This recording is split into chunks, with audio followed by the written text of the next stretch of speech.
Good afternoon, hello, welcome to the TriathlonDan YouTube channel.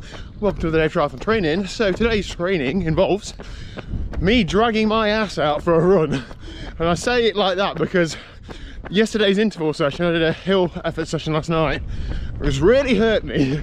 My glutes are hurting, my calves are hurting.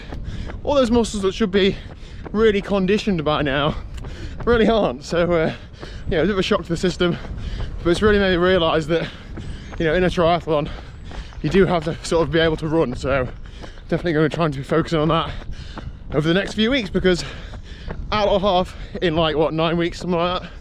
It's a 13-mile run, isn't it? It's a long way. So yeah, but I need to also be aware that I have just done a hard session. So this lunchtime's run just going to be maybe 25 minutes or so. Might do 5k or so, just really steady. I've kept it on the flattest routes that I can, just to try and recover a little bit. And then we're going on the club chain gang tonight. So I'll put stats on screen from today's run. I'm not going to go too hard tonight. I will take the camera, and if it does get a little bit heated, then I will post it up.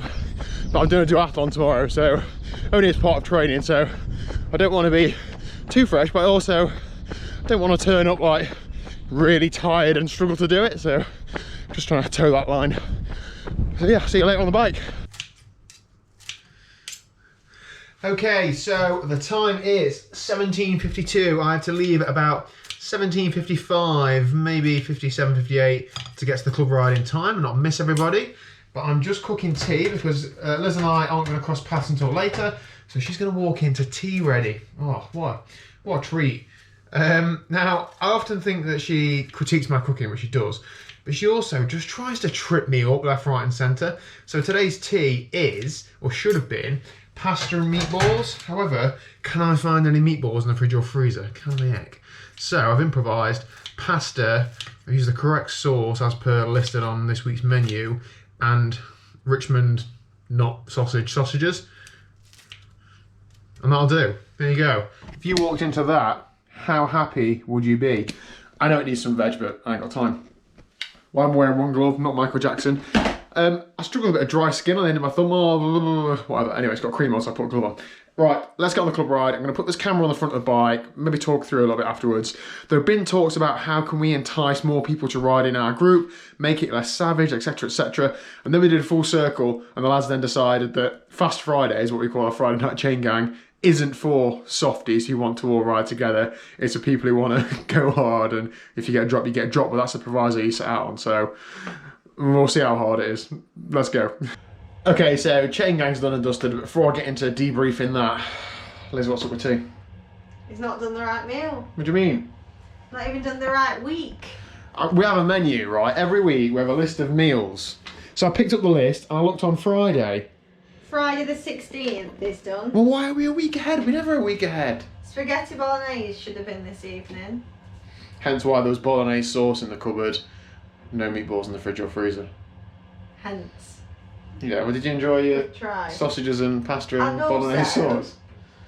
That pasta, meatballs, bolognese sauce, I would have put like mushrooms and onions and things in it. I just didn't write every single little thing word for word on there. So yeah, I really loved my sausages, pasta and meatballs. Right, well, sauce. Beans on toast next time. Anyway, let's look at this chain gang. You're getting camera in the face, aren't you? Rich, Fast Friday chain gang, how was it? Well, you wouldn't really know, would you? I went there. You were there for some of it, but not there. Struggling, mate. So Rich is stepping up from a lower group into the nutcase group, and we've all been where Rich was. I was dropped in there, and I didn't make it up. This is what it looks like. Back to my fire. But you got to play the game. Like Rich was sitting on and missing turns, but that's what you got to do if you want to get further around. Yeah, but I still didn't get round. No, but the thing is, the lighter riders do worse, don't you, on that flat sort of terrain? Because like I'm praying for it. You can't pass it up a bit. I thought you generally ought to get them stupid little white overshoes on. Well, I'm glad you get a drop with that one. Next week, mate. Next week, maybe. Okay, let's get right into it. Yes, I'm in bed. It's about 10:30 at night. We're up at the crack of dawn tomorrow for a duathlon. Liz has allowed me one take of this, so here's to not messing it up. I would show Liz, but she's naked, ain't you, Liz? Yeah. Anyway, let's dive right into it. So, Fast Friday night chain gang. I'd like to say we start off tranquilo, which we do to an extent, but this is a little hill on the way out. So obviously everybody just sets the tone early and goes a bit hard. So here we go. Blatting out 460 watts. I'm passed like I'm absolutely stood still by Brent, who is probably the oldest gentleman out with us this evening. So that was good. Then we get into a chain gang. So what is a chain gang? A chain gang is basically, I think it's similar to a pace line. I might be wrong, but basically one side of the lines of two, and one side's moving slightly faster than the other. So you can see now I'm on the right hand side. We're going slightly faster than those on the left. And when you get to the front, when you pass the front wheel of the person on the left hand side of you, you drop onto the slower line, recover down the slower line until you get to the back, and then you pick up the faster line again and basically go around. Some clubs change around which way they go. Some clubs keep it the same way. We tend to keep it the same way just for simplicity. Communication is very important. As you can see, we're batting on at like 32 miles an hour. It's pretty, with the potholes on the roads and stuff and everything else, you need to shout to each other. When you get to the front now, somebody shouted to me clear, so I knew I can pull across. My back wheel isn't going to plough into their front wheel. That's great. We tend to warm it up, so this is sort of like, although we're going quite fast, we've got a decent tailwind. Tyler shouted there to Craig clear, and he didn't come across. He's pointing out a pothole, telling us there's some traffic lights up ahead. You've got 10 to 12 blokes full of adrenaline, full of testosterone, trying to all see who's got the biggest PP. You've got to shout stuff out. Now it's getting a bit more heated, so it's taking about 400 watts to stay in the pace line. Dean is an absolute monster and pulls through at about a bazillion watts. You can see here, I'm doing 500 watts and not closing him down, and Wayne did tell him off for this. Pulling through a bit strong, it causes a few surges in the line, but it's just a bit of fun, isn't it? And as he said, he was just trying to pick the pace up a little bit. We start out with a group of, I think there was about 12 or 13 of us, and the idea is with Fast Friday is that it is a drop ride. So if you get dropped, then you're dropped. Not don't mean anything bad by that. So nice that didn't try and stack it there. Not anything bad by it, but like it's a fast-paced race replica ride. So for those that can't hang on, it should give them a target to try and hang on longer next time. So yeah, we do regroup occasionally at traffic lights and stuff, but we certainly plan to keep going. For those that are finding it hard and feel like they are going to get dropped, we just encourage them to sit on the back and not take turns. And some definitely did, but for some it is still quite hard to do that.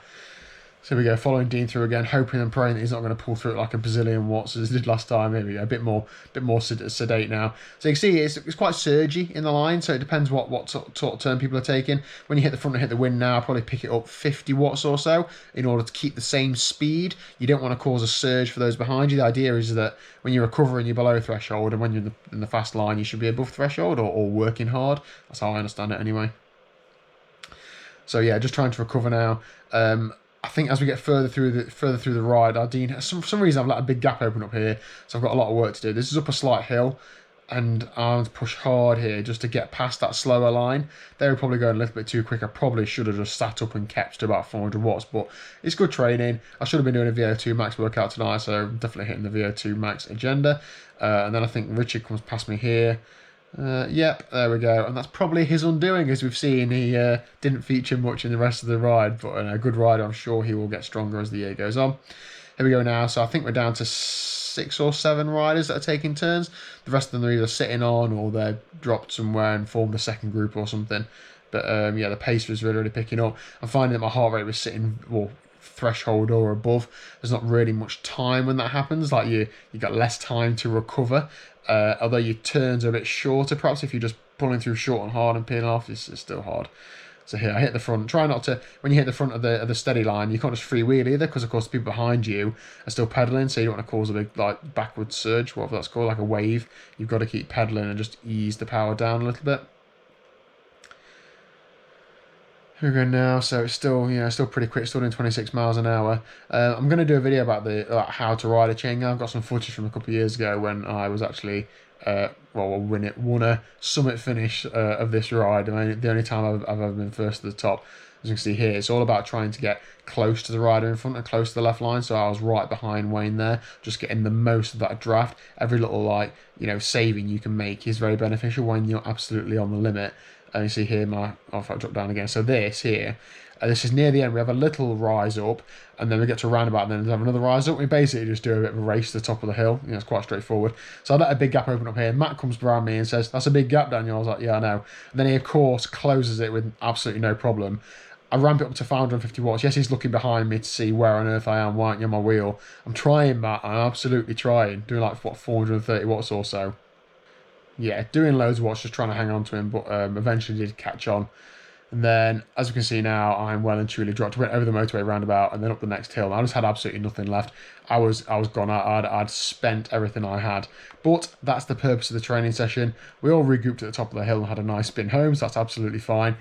Real good workout. Again, if you're local to the South Normanton, Alfreton area, you fancy a fast-paced chain gang on a Friday night, you're more than welcome. Non-members are welcome.